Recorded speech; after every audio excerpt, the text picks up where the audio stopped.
Well, no. Let's define the brand around what is happening in social, what the conversations are. There's a little bit more, like, literally, of the origin story that you were transferring over, to that influencer side. That's unique and pretty profound in its own way, right? Like, It's tough to do, particularly if your brand has a legacy, right? And you have a very firm tone, and brand values are pretty fixed, particularly if you're from a bigger organization. But one of the things that I challenge my team and I challenge myself is we build a brand based on very science, based on education, based on being a very serious brand. But in the online space, why are we doing it? Because we want to appeal to the younger generation. And if you want to appeal to the younger generation, you have to stretch the brand equity, not at the cost of the core consumer.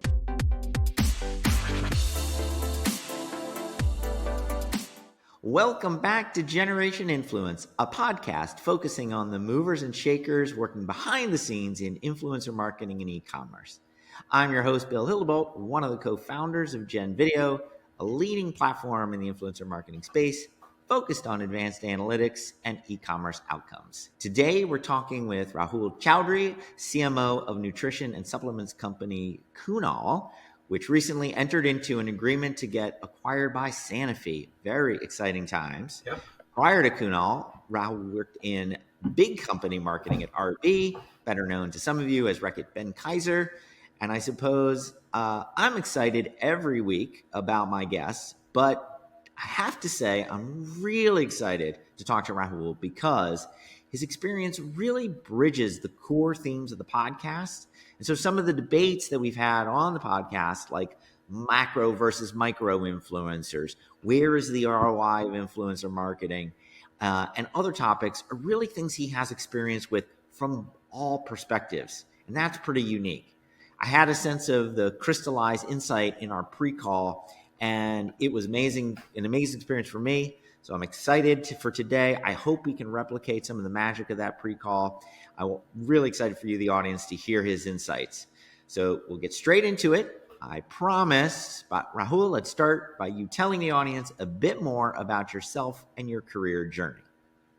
Thank you, Bill. A pleasure to be on this podcast. Hi, everyone else who's listening on. My name is Rahul. I've been in marketing for probably 15 years plus. As Bill mentioned, try to balance my career from a very traditional marketing to now much more the digital and e-commerce side. What's in fact interesting is I started my career as working for a subsidiary of British American Tobacco long back in India, and changed gears. My wife likes to call it a quarter life crisis. That's what pushed me here to come to the US for my education, and then restarted my career. As you mentioned, I've been with Reckitt for 8 years, worked on Lysol for a long time. It's my first love out here in the US, a great brand. Did a few different roles, but finally now jumped into the startup world, working for Quten, which is one of the leading vitamin supplements brand in the US. The one thing that I did want to mention, like I've been in a few podcasts, Bill, but honestly, this is going to be an interesting one because this is one of those where I am not sure I call myself an expert, but it's one of those where I'm more of a student. So, and there's a lot more errors that I've done, a lot more figuring out that we are doing as of now. So it's a bit unusual to sit in a podcast like this and be ready for some grilling. Well, hopefully we're all students. Otherwise, I think you're selling yourself a bit short. By the way, I noticed it's your second anniversary at your company today when I was reviewing on LinkedIn. So congratulations on that. Yeah. Obviously, it has been a heck of a ride to go, within a 2-year span. I know you guys have undertaken amazing and impressive growth, and then to have that culminate, so quickly, and from what all appearances is a very attractive acquisition and opportunity to continue to grow. It's exciting times for you. It is. And It's when I look back in 2 years, when I joined in, I saw the opportunity. I really didn't know what it would crystallize to. But it's been a long journey from there, rolling out a roadmap to where the brand goes, making the brand stand for healthy aging, signing up Tony Hawk, who is our endorser, to really making it flip on its head from a digital standpoint. There's a lot of things that we have been able to achieve, but there's a lot more roadway and runway for the brand. So I'm excited. That is great. I love hearing that. All right. Well, I promised the audience we were going to jump into the deep end. Can you talk to us a bit about what you see as the two different ways? And obviously, these are generalizations, but again, I thought your thinking here was very clear when we talked yesterday. And so, to my mind, these are almost different paradigms for how we can look at influencer marketing. So, the difference between how big brands, an RB brand, for example, uses influencer marketing typically versus how, and let's just, again, you guys are already a huge company at Cunal, but how we might think about startups, somebody building their brand kind of more from the ground up, use influencer marketing. Yeah, big brands look at influencer marketing as an initiative based. It's more about to amplify the new news. It's about if I have something new, a new launch, it's one of the tools of the media mix to amplify the message. It works well from that standpoint, and I always saw that in terms of it's one of those things you should be doing to organically push the message. But when I came across the other side of the fence, it was interesting to see how smaller brands actually feel that they can use this from an always on standpoint, always on throughout the year, with the intent of pushing their brand a little bit more, of and in some places even being able to drive conversion.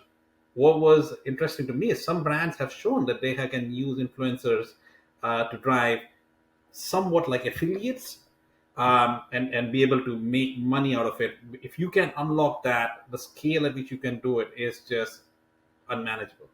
Like it's far superior. I would love to have a tool like that which can pay for itself and keep giving the ROI. But that's the two different approaches. One is an initiative based, more a mix of a marketing model, and the other one is an always on brand building leading to conversion and affiliate strategy. Yeah, I love this. And I do want to pause and just kind of restate it a little bit for the audience because, look, at some level, I think some of this is self evident, but self evident things are not always still understood at the level of profoundness at which they exist. And that's what I think is here. So the implications of this different perspective in approaching influencer marketing are manifold. And if you follow them through to their conclusions, the big picture that you just stated for me is that influencer marketing, first of all, has really just become part of marketing, and Yeah. brands are leveraging it for where they are in the marketplace. So big brands run campaigns. That's what they do, right? They exist to think about what's the seasonal trend, or when am I what is the new feature or even entirely new launch that I'm undertaking. And so they run campaigns to support that. And that's how you guys, and by the way, very much, all of our clients at Gen.video tend to think about the way they use influencer marketing, and they look at it through that lens of how does it fit into the media, the mixed media modeling that they do. And in the early days, frankly, that was really a tough analysis for a lot of reasons. It's become a lot more standard. And then on the other hand, there is the brand building side, which startups are doing. They're not so much running a campaign, because a campaign somewhat implies by its definition that you are, that you're already known, that you already have this awareness. And if you don't, that's what you're running a campaigns against, is to inform or evolve that awareness. That's not a luxury that startups have. Yeah. Can you tell us more about that brand building side? Because that's where I think, frankly, we haven't had as much discussion on the podcast. And that's where I'd love for you to bring that to light for your peers, a lot of whom are still at the big brands. Yeah, and actually, honestly, it depends from category to category, right? And sometimes when you take the likes of Reckitt, P&G, they're playing in market categories where they're pretty dominant market players, probably one or two big market brands out there, and there, I won't say there is no innovation, but I would say that the disruption in innovation is somewhat limited. Whereas when you start looking at categories like fashion, where it's quite fragmented and there are a lot of multiple trends that keep coming up, right? There you'll see a proliferation of brands. And these small brands need to thrive. These small brands need to get their message out why we are different. In case of vitamins and supplements, there's a turmeric which runs its own wave, and then there's slowly magnesium which will come up. And there are a lot of brands who try to make the most of that opportunity. And for them, it's their moment to organically get the piece up. What is influencer marketing? It essentially is word of mouth. If I can organically spread the message, which used to be word of mouth in the prior days, through digital form, there's nothing more like that, right? But in that, when you call the brand building piece, it's a constant hustle. It's a constant hustle of hard work. It's a constant hustle of finding what is working now, what is the next thing that we need to put. It's a lot of tactics out there, which which sometimes work and sometimes not. And as I was telling you yesterday, we somewhat are trying to catch the next viral video or the next viral content. But as everybody would know in marketing, it's never predictable. The only thing which is predictable is keep doing it at scale, keep trying to push the boundaries of creativity, and then one of it catches fire, but you can't, with guarantees, say that you can replicate it every day, every month, next year, quarter, next year. So that's the tussle, right? So with that ambition, we are trying a lot of different things. In If nothing else, we still get a little bit more organic content. We get a little bit more organic eyeballs. We get a little bit more relevance in the marketplace, and that's how we see it. Right? I look at some of this honestly as a substitute of what is product reviews, right? Yep. Influencer marketing in some way can also be substituted with product reviews, and nobody can deny that just that product reviews are more written and read versus influencer content is much more visual and you can have a bit more creativity. So if you put that lens, nobody will deny that you should not have it. But the whole question comes up is what's a good content and how do you do it again and again at scale?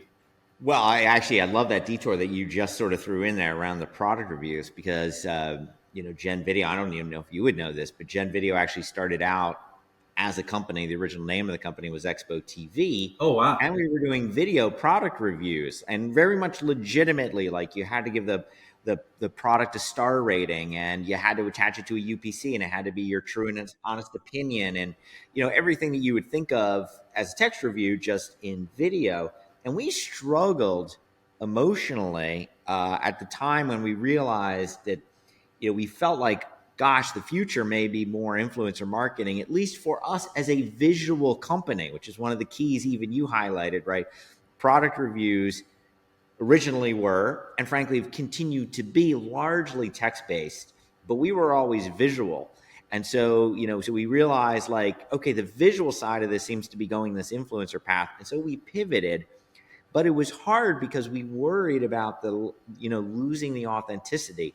What is authenticity in influencer marketing? Of course, the answer there turns out to be authenticity is just as important in influencer as it is in product reviews if it's going to be effective. Yeah. So it looks different, but it's still there. So I love that you juxtaposed and pulled those two together because for sure you're right. They're on the same continuum. Yeah, and where this got a little bit of a bad name is when a lot of brands, and honestly, we are also guilty of it.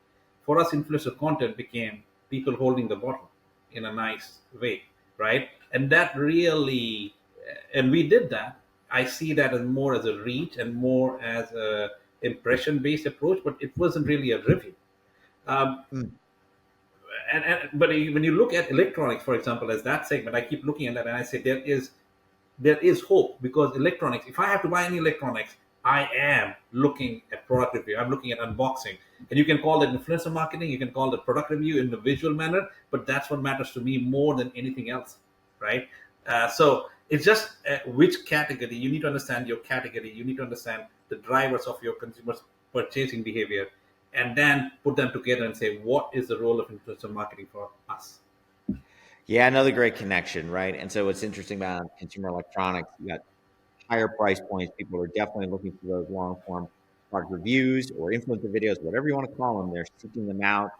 So, it turns out that the ROI from a sales perspective is is a little bit more visible, a little easier to get to, versus categories like anything consumer packaged goods. I'd even argue including supplements, although supplements, I do feel like there's a bit of that subscription behavior that it can give a little bit more visibility to the ROI. But that brings us back to the comments you made, and I want to dig in there because again, you said something that just I feel is so profound and misunderstood. You talk about that hard work when you are building a brand via influencer marketing, and this is something I try to keep talking about, in the dialogue in the marketplace, not just on this podcast, but in blogs I've written on LinkedIn. No one seems to want to acknowledge how much hard work it is when you are doing these evergreen ambassador strategies, and you're always trying to find the influencer that works versus the 95% is my perception. You can tell me that's wrong, that quote don't work. They may make great content, they may be great people, but they just don't drive that final conversion. And so yes, there's this uncomfortable feeling that we've all been told never go for a viral video, you can't create virality, but you do have to pursue the hits. And so without there ever being a very clear formula on who is going to be a hit, and even if they are a hit this month, can they maintain that over time? But that is part of what it is. I mean, part of hits is getting up to bat a lot and swinging the bat a or lot. my really hope is on something like this is up for AI to be able to really analyze and tell you what it is, because there's so many parameters from macro, micro type of influencers, their engagement of their own followers, to the kind of content they build, is it static versus video, like there's so many parameters that what's this magic formula, if hopefully an AI can pull that up and give guidance. That would be amazing. Let's both be on the lookout for that. We're going to start a business together, and that's going to be it. It's going to be fun once you're complete with the mission at Santa Fe. So let's shift back a little bit to RB, because you did have this experience there for part of your time. As I understand your career path, most of your time was spent on big brands. That's actually where we met, was on a big brand project. But you also spent time working in an incubator at RB, and I want to get your perspective, because these things do exist at big companies. I think they play an important role, but I want to understand your view. Can incubators in a big successful company like RB actually replicate startup culture? And and if not, why not? Yeah, my first take on that one is I have a lot of respect for companies who at least take the first step of trying to create an incubator, trying to bring talented people, give them the entrepreneurship, the freedom, and the resources to go disrupt themselves in some way. But I spent nearly 3 years in that kind of a bubble. We did succeed in many places, but when I came across the fence, one of the reasons why I joined QNOL was to be able to live and breathe that mindset of startup every day, right? And my biggest revelation, and I joke with my friends in Reckitt as well as in bigger CPG companies, is you can get talent, you can get resources, but there are three things that I think are very difficult to replicate. Number one is the founder mindset. The founder mindset of how do you evaluate opportunities? How do you think about what is an opportunity, right? Is it how do you size it up, right? How do you think there? It's a different mindset of real. I won't even say passion, because there's a lot of passion out there. It's a really hungry mindset of go get, right? The second one is how do you make decisions? Remember, one of the key thing about decision making is you you don't have resources and time in a smaller organization to be able to really elaborate over decision making. You have to make it, and you have to make it quick, you have to be most of the times right, and then you have to do it, because not making decision is also Hmm. not good, right? And then the last one is risk tolerance. In startup there is less to lose.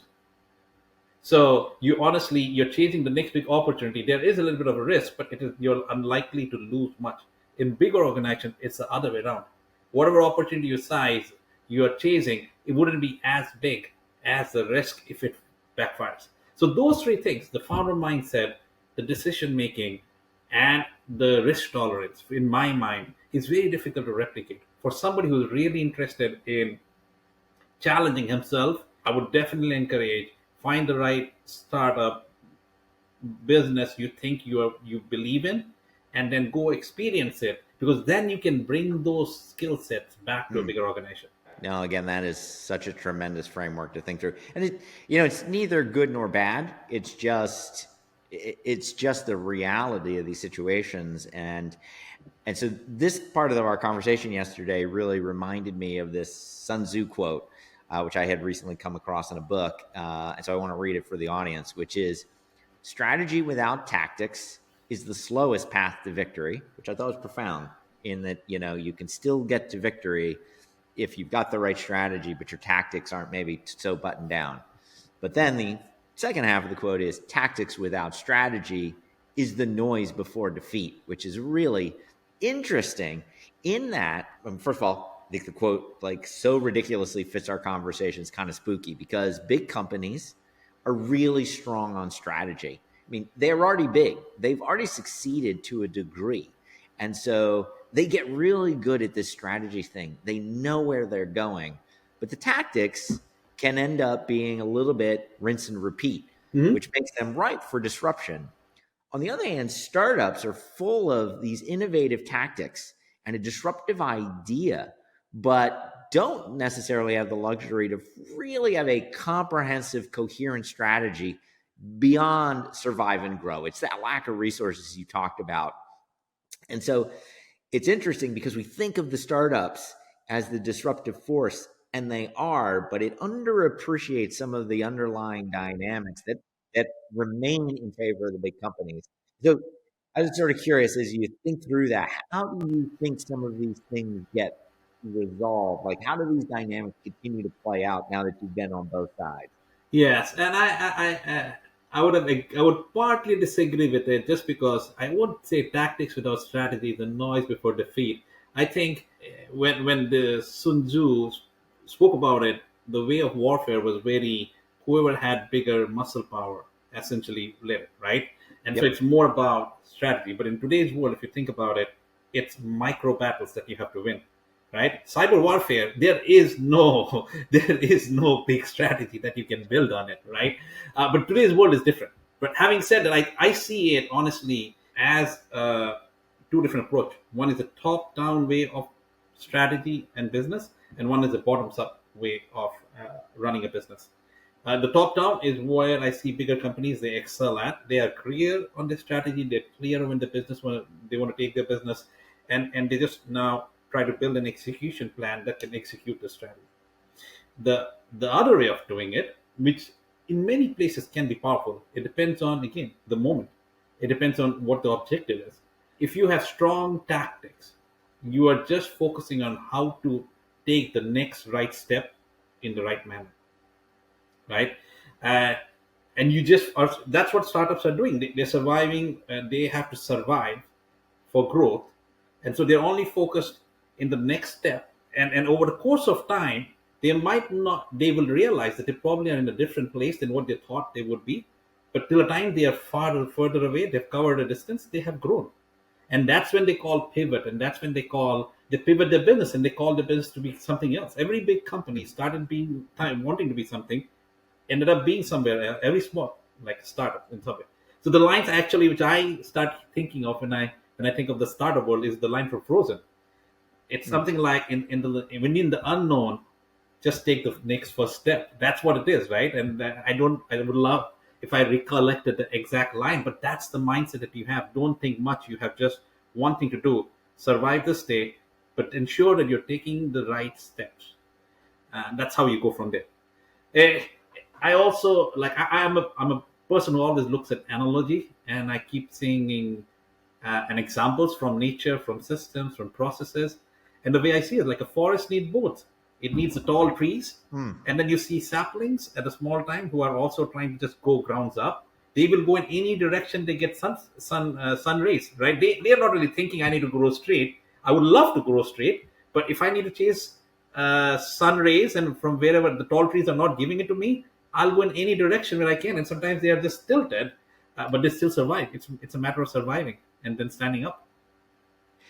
Yeah, so I'm super happy, by the way, that you pushed back on Sun Tzu and his quote, because I got to say, when I read the quote back to myself, I was like, my feelings were a little hurt, because I think in my own career, I've had good insights. Like, again, I think, I was definitely part of the team that saw early on this opportunity around video and commerce and authentic consumer views. So that was the insight. Good at that. Think I'm a good tactician, have kept the company going for many, many, many years. I'm not sure I'm great at the long-term strategy. So I was a little hurt by Sun Tzu's, framing that it's the noise before the defeat. So you validated me. Thank you. I think, you also validated, your own success, right? Because if the startup is in that tactics world, right, not only have you guys very tactically won battle after battle after battle to get to the success of a tremendous, potential acquisition, but actually had the insight to say, and again, I want you to say if this is right or wrong. Okay, now we're at this stage. We are at the scale where we need something else, longer term strategy, longer term vision to continue to follow through on the mission. Because there's the mission, there's the strategy, and there's the tactics. And so, is that true? Is that part of why you think? And again, this is one man's opinion for sure. I know not necessarily in your entire board and CEO's head, and it's probably not been publicly stated to where you can say it with a certainty. But do you think that was part of the thinking, that now's the time? If we're going to continue to succeed, we've got to be part of somebody who can bring us that strategy element or those longer term elements. Yeah, it's a like again, these are big decisions that any corporate goes through, right? There's a lot more beyond just one angle of strategy. There's a lot more on resources, skill sets that are needed as you grow. Right? There's a reason why a kid has to go through elementary and then be handed over to middle school and then high school and then college, and the way you get trained in each stage is different. Just because you're a good elementary teacher doesn't mean that you probably would be a good high school teacher, right? You need to treat the baby, the kid, in a different manner. So overall, there are lot many more factors that went in. I think we feel really proud about what we have built, and I just feel that it's going to really amplify again under a brand, under a company like Sanofi, who bring in a lot more resources. Geographical expansion is something that we really couldn't even have executed. But these are all different ways of quickly accelerating the brand. I think we've built this incredibly powerful, interesting framework for how influencer marketing is used, how we can think about it at 80,000 feet. I want to come down, maybe this is to the 20,000 feet. And let's touch just again quickly on ROI, because again, you guys did so much brand building through your influencer marketing. Obviously, as a startup, you had to be focused on ROI positive marketing, right? Like that's just Yeah. not really an option at a smaller company. But did you feel confident in saying we saw ROI and we understood how to get ROI via influencer marketing, or was it a little squishier than that? Yeah, so it was loose. That's probably the biggest challenge we have of sticking a number to it, right? We measured it in many different ways. From what's the effective CPM for something like this? How does that compare versus actually paid CPM? What's the kind of engagement that we get? How is that engagement compared to paid? And what you're trying to hope for here, it's going to be somewhere between just organic and paid, right? So the reach is hopefully going to be a little bit more than organic. When I say organic, it's like you organically posting and you just doing it. The reach is hopefully is much more bigger because you have a much more bigger base. While at the same time, it can never be to the scale of what paid can be, where you're pushing just based on dollars. At the same time, your engagement is more than paid in some manners, because paid you see a lot of fall off. You don't see that kind of click through rates and all. Here you start seeing that. But again, it's not as good as somebody who's just following the brand, engaging with it again and again. Hmm. So we try to make sense of it in that way. CPM, engagement rate. We did look at conversion. The conversion numbers weren't really encouraging to the place where it could just self fund itself, right? But then we started saying, okay, what is this supporting, and how is this as a percentage of the business that we are doing, and then build our own guardrails of ensuring that we are not really going very bullish at some time, also the not cutting it off at its leg, but being able to keep it within what is a healthy ratio that we want it to be, Hmm. right? It's also been interesting when you define ROI. What is ROI as a fixed cost, as a variable cost, right? We had a model where you were just pushing and getting new influencers and paying them to do it, to a model where you actually invest a lot in goodie bags or like boxes and something really good which influencers would want to get. And that's a lot of fixed cost, but then you get scale because influencers are themselves asking for it, right? So then you really can't attribute the cost to a particular campaign, but you have a lot more fixed cost and very little variable cost. So that's another way of where it became a little bit difficult to compare, because it's not a dollar to a dollar. It's not like I paid this influencer and that influencer gave me this much return. Now you have invested on a fixed cost. You're now just making the most of it. I like that as well. So yeah, this is another favorite topic of mine, is thinking through what are all the costs. Actually, one dynamic I hadn't thought about, so I love that you brought it up. I'm going to play with this, is the idea of what do you think about is that sort of fixed versus variable investment. I mean, that's really interesting. I really like that, because that sort of defines long-term profitability. And again, yeah, how you should think about continuing to invest if you understand what's the fixed elements of those versus the longer term return. Very Yeah, interesting. because what we found out is, if you actually invest and you can have the right ideas, the right creative ideas, and you take a bet and you invest in a fixed cost, the variable cost, it makes it more efficient.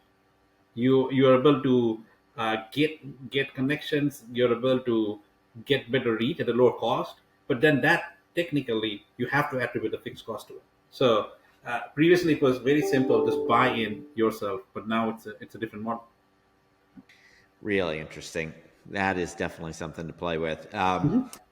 Okay, I want to ask you about one more of my sort of favorite topics about extracting value from influencer marketing, and that's repurposing content. Everybody talks about it. Everybody understands how valuable that can be.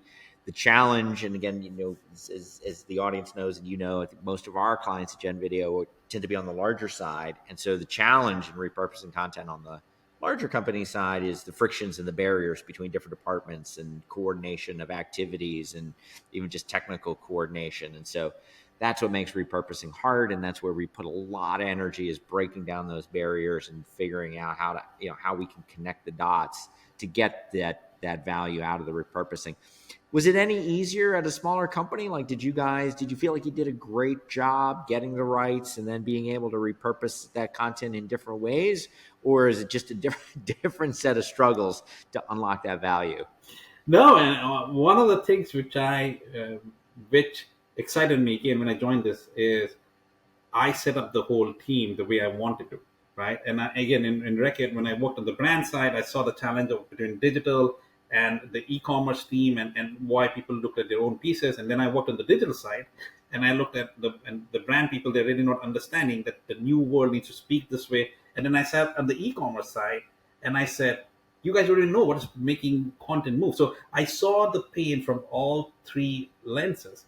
So when I was even coming here and I was speaking with the founder, that was one of my things. What is the marketing organization of the future going to look like? How do we break the barriers? And he said, why don't you come and try it yourself? So that was one of the big enthusiasm for me, is to take something where there's no assumption, there is no structure, but build a structure that you think facilitates what you want to drive. So I would probably say we are much more using that content all across. But initially, I saw that there were some challenges between my influencer manager and the person who was organically driving it, and I felt really, you know what, the organic page should reflect a lot of the influencer content. They have to be in sync. So honestly, I gave the whole responsibility of the organic page to the influencer manager, and I said, you have that eye. You know what other brands are talking about. You have that's what your skill set has to be. You have to be on top of mind of what are people liking. So then you just build it up and start running my organic page while also picking up influencer content and using it. So those kind of changes you can see happening here, and it honestly it works much better. Like the organic page is not the brand website. It should not be sitting with the brand team. It should be sitting like the Instagram page should be sitting with the influencer piece, because that's it has to flow in sync, and that's where contents get created, used again and again. You do different tweaks of it. You have to make your organization flow around what's the most seamless and what can give you the most ROI.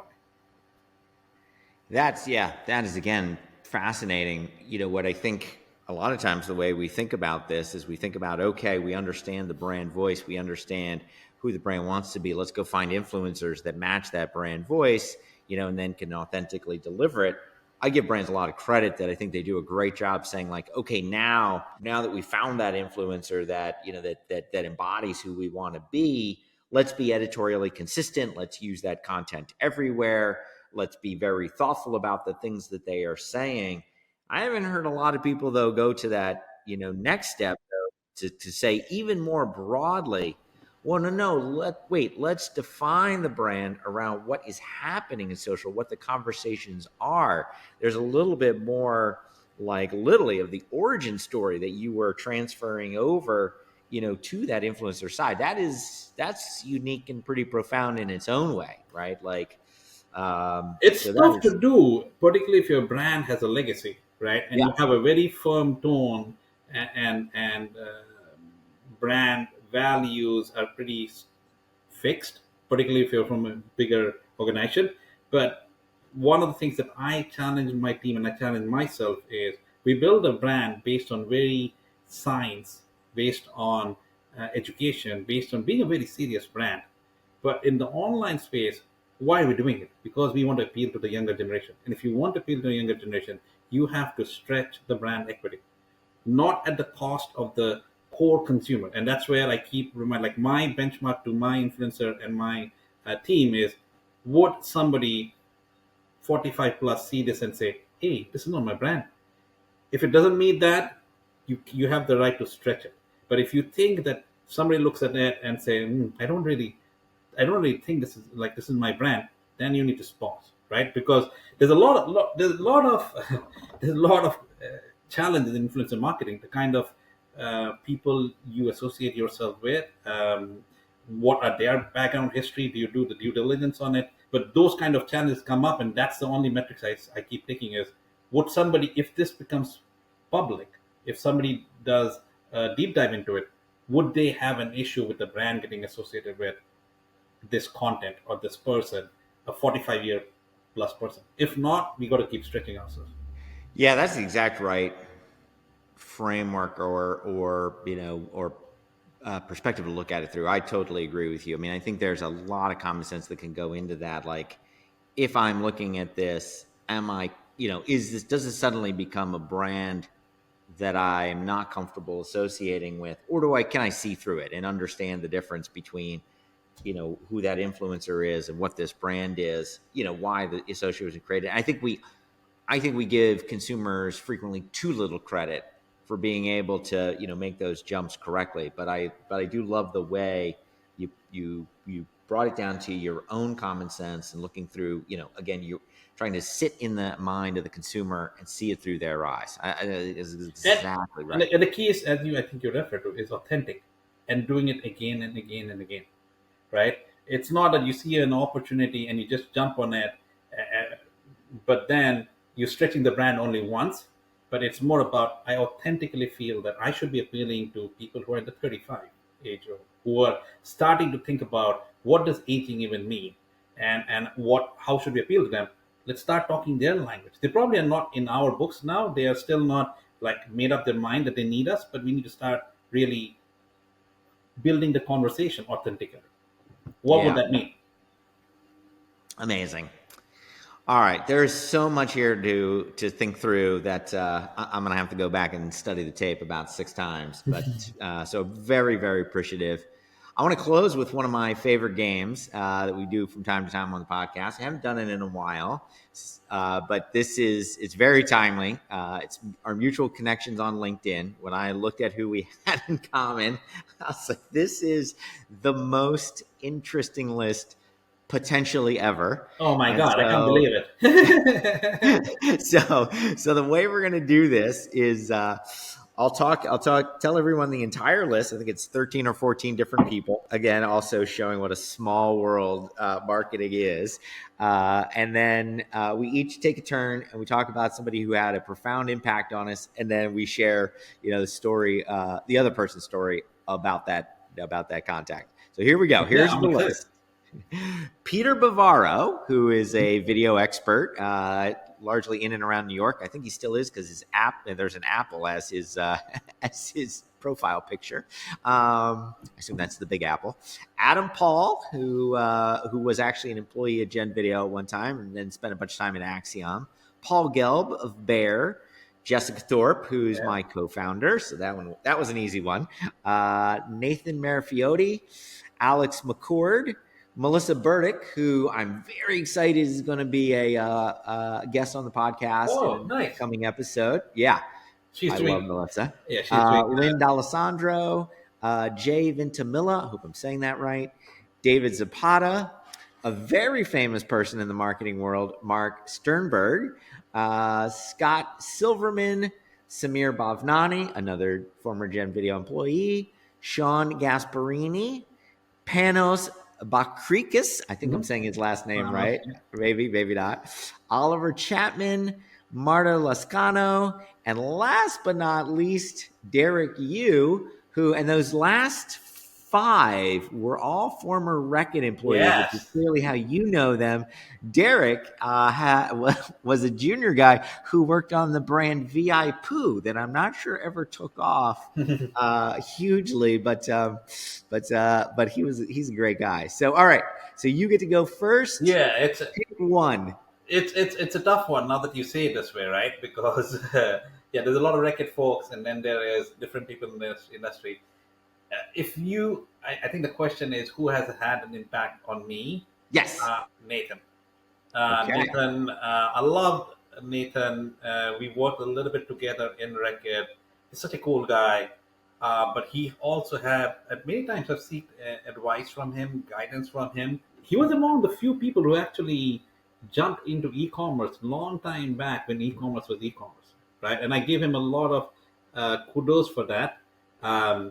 When I took my move from like the Lysol brand side to something like the whole incubator startup on the digital e-commerce business, I did ask him, and I always had this assurance that like he was a trailblazer for us. He did it a long time back, even before Amazon was Amazon, and so I learned a lot from him.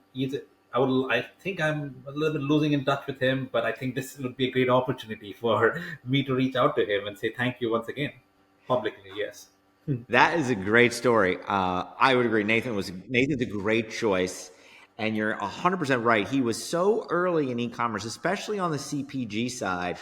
And I will say, the first big meeting that I had with Nathan, I went over to the Reckitt office. I met with him one-on-one. We probably met for an hour and a half. It was one of those meetings. It was probably scheduled for 45 minutes. We had this incredible meeting of the minds, and what he was doing around e-commerce at Reckitt at the time was so aligned with gen.video's mission around trying to use influencer to drive e-commerce outcomes and the authentic voice of the consumer. And it probably was one of the top top 10 business conversations I've ever had, certainly in a first meeting. I will say I walked out of that meeting and I thought oh my God, we're going to go to the moon. It was one of those meetings, as quote, a sales guy, even though I was, one of the founders of the company, I was like, this is a transformational day. Unfortunately, it was interesting. We did very well with Reckitt, but it never really went anywhere from a business perspective with Nathan. And so I think he ended up putting me in this is a sales guy, and maybe I don't have budget to spend with him. But You can pick it up with him again now. exactly. And now I know he does innovation at Nestle, which seems like a great job. But I think it's Nestle Pet. I think so, if I'm not wrong. Nestle Pet. Yeah, yeah, he's pretty happy settled there. yeah, he seems to Like have a I keep great career asking there. him when I'm in the East Coast and let's catch up, and he would be, yeah, I'll be there. But he's pretty happy settled, and I'm happy for him. Listen, he's as a person, he's a great person. He always keeps his calm. He's approachable. For me, sometimes those skill sets and those matters more than anything else. Yeah, absolutely. Who are you as a Absolutely. person? I think he'd be a great guy to have on the podcast. So yes, we will connect with him. You can reconnect and say hi. I'll see if he wants to come on the podcast and see if I can convince him I'm actually not trying to sell him anything. That was a good one, a great one. All right, mine is going to be Alex McCord. I think I've actually maybe talked about, as I said, mentioned. I think of Alex and Melissa together. They are both people that when 10 years ago I would go to Seattle all the time and call on Amazon and then hang out with all the other agency people and brand people who were also in Seattle trying to figure out the Amazon ecosystem. Even though we were both from the East Coast, I felt like we were continuously overlapping with Alex. I think he lived in Baltimore. Was continuously overlap being in Seattle at the same time with Alex. And so we would go have coffees and we would talk about his clients because he was also at an agency supporting multiple clients. And just somebody who, again, I haven't talked to him in years. He's had a great career. He's like CEO of part of Essential now, which is just amazing. But I just remember him as this young, like aggressive, charismatic hustler who we just would have these amazing conversations and felt like we were part of something together as Amazon took off. So I want to do a shout out to Alex. How do you know him? Yeah, what's interesting, you haven't met him for a long time. I met him last week when I was in Baltimore. Yeah, Alex and his team honestly have been a big partner for us in our journey, Flywheel. So yeah, definitely a shout out to the Flywheel team. It's we learn along with them, and at the same time, it's good to have someone on their team um, who can guide us. Essentially, like we, as I said, we are more of a student, and that's how we are. But we need teachers who can tell us. They execute for us, but for more importantly, the way I see them is, are you able to push our level of knowledge? Are you able to raise the ceiling? And that's where the team does a great job. I still push them hard enough because I think we can do more, but that's the way it is. And I think Alex is now, he's doing a phenomenal job in Flywheel, just the way they're structuring, and there's so much going on there that, again, kudos to him on building something for the industry. Yeah, absolutely. It's great to see great people do great things. So we'll shout out Alex as well for sure. All right. Well, this has been amazing, Rahul. Thank you so much for an incredible conversation. Thanks everybody else for tuning in and listening. I hope you got half as much out of it as I did. For sure, this is one, as I said, I'm going to go back and listen to a couple of times and figure out how to apply all the learnings myself. We'll see you next week on Generation Influence. Thank you so much for having me, Bill. It's a pleasure. It's part of you've been a part of our journey. So thank you so much. Thank you. Thanks, everyone. Hey, thanks for tuning in. New episodes of Generation Influence drop every Wednesday, so be sure to check us out and subscribe on YouTube, Spotify, or Apple Podcasts. You can find information on next week's guest in the description below. Hope to see you then and there.